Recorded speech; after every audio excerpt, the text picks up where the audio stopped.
वृंदावन वास्तव में ना ऐसा नहीं है जैसा हम और आप अपनी नज़रों से देखते हैं।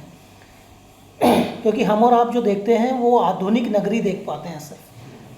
और जो संत, जो महात्मा, जो महापुरुष वहाँ आज भी वास करते हैं, जो भगवत प्राप्त महात्मा हैं, जो परम कोटि के महात्मा हैं, जैसे पूज्य प्रेमानंद जी, राजेंद्र दास जी या और बहुत ही पूज्य संत जो वहाँ निवास करते हैं, अगर आप उनकी दृष्टि से देखेंगे तो आज भी वृंदावन उसी तरह से विद्यमान है जैसे आज से भगवान जब कृष्ण वहाँ रहते थे उस समय का वृंदावन आज भी है। लेकिन हम तुम नहीं देख सकते। अभी हाल फिलहाल की एक बहुत ही सच्ची घटना है, कुछ ही वर्षों पूर्व की एक घटना है।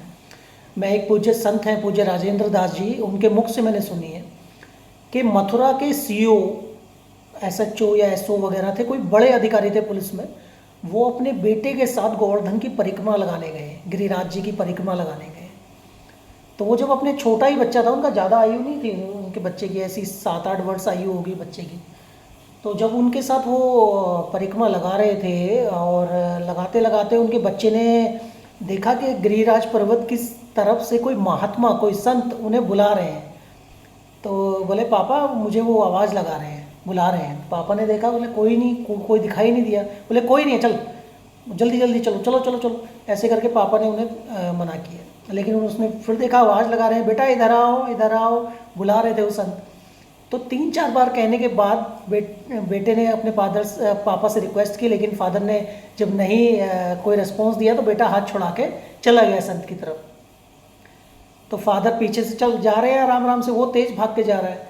वो कह रहे हैं रुक जा रुक जा। देखते देखते वो संत, उसने तो संत का हाथ पकड़ लिया है, संत के साथ जा रहा है, लेकिन वो संत पिताजी को दिखाई नहीं दे रहे थे, उन सीओ साहब को दिखाई नहीं दे रहे थे, मथुरा के सीओ थे। देखते देखते बेटा उनका गिरिराज पर्वत के अंदर समा गया, चला गया सीधा, जबकि वो नहीं जा सकते क्योंकि पत्थर ही पत्थर है, वो कैसे अंदर एंट्री कर सकते हैं। लेकिन उनकी आंखों के सामने उनका बेटा गिरिराज पर्वत के अंदर चला गया। अब भाई पुलिस में थे, वो बहुत बड़े अधिकारी थे, तो उन्होंने पूरी व्यवस्था करके सारी पुलिस को लगा के पूरा गिरिराज परिक्रमा का क्षेत्र सब ढूंढवा मारा, लेकिन कहीं भी बेटे का नामो निशान नहीं था। आंखों पे यकीन नहीं हो रहा था कि ऐसे कैसे गिरिराज पर्वत के अंदर चले जाएंगे। 14-15 दिन हो चुके थे इस बात को। तो वृंदावन के एक पूज्य संत थे, अब तो नहीं है, वो साकेत वासी हो गए, जिनके पास पूज्य राजेंद्र दास जी महाराज रहते थे। तो उन संत के पास, वो बताई थी उन्होंने उनसे घटना, उन संत के पास वो 15 दिन बाद वो बच्चा उस संत के आश्रम में प्रकट हुआ।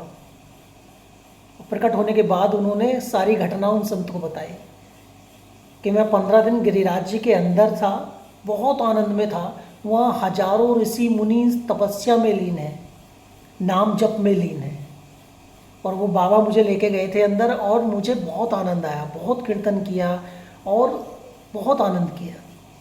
लेकिन उन्होंने मुझे आज्ञा दे के आपके पास ही भेजा है, कहा है कि अब मैं आपके पास ही रहूं और जैसा आप मुझे कहें वैसा मैं करूं। तो उन्होंने सबसे पहले तो उनके पिताश्री को कॉल किया, सीओ साहब को। अब सीओ साहब को कॉल किया तो सीओ साहब वहाँ पहुँचे, उन्होंने पूरा वृत्तांत उन्हें सुनाया कि ऐसे ऐसे बात हो गई। लेकिन सीओ साहब को यकीन नहीं आया, क्योंकि ऐसे कैसे हो सकता है, उन्हें बिल्कुल विश्वास नहीं हो रहा था। तो अब बेटे से बोले चलो, बेटा बोला मैं नहीं जाऊँगा, मैं तो इनके पास रहूँगा। तो उन्होंने, महापुरुष ने उन्हें समझाया कि आप इन्हें कुछ दिन मेरे पास छोड़ दीजिए, मैं इसकी शिक्षा वगैरह, शिक्षा दीक्षा कुछ करता हूँ और ये आप कुछ दिन बाद ले जाइएगा, क्योंकि अभी इसका मन थोड़ा अध्यात्म की ओर है। पिताश्री कैसे कैसे करके एग्री हो गए, और वो बच्चे को, जो गुरुदेव थे, जो भी शास्त्र पुराण वेद उसे पढ़ाने का प्रयास करते, वो उससे आगे का पहले ही बता देता।